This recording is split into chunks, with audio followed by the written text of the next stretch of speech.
আমার নবীজি কিছু সংখ্যক সাহাবীকে বলেন, সাহাবীরা মক্কার হাওয়া ভালো না, তোমরা মক্কার বাইরে চলে যাও। জাফর বিন আবু তালিব, তুমি আমার চাচাতো ভাই, যাও আবিসিনিয়ার দিকে চলে যাও, হিজরত করো, যাও।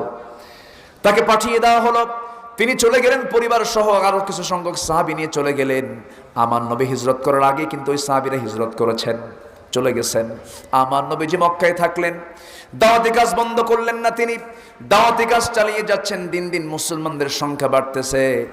এক পর্যায়ে আবু জেহেল করলো কি, দাওয়াতি কাজটার উপরে 144 জারি করে দাওয়াতি কাজ বন্ধ করে দিল। নবীজি দাওয়াত দিতে পারছেন না।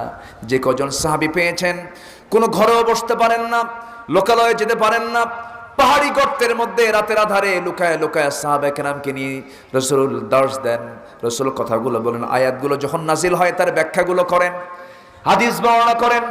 এইভাবে সময়গুলো যখন পার হতে নিল, আমার নবীজির সময়গুলো যাচ্ছে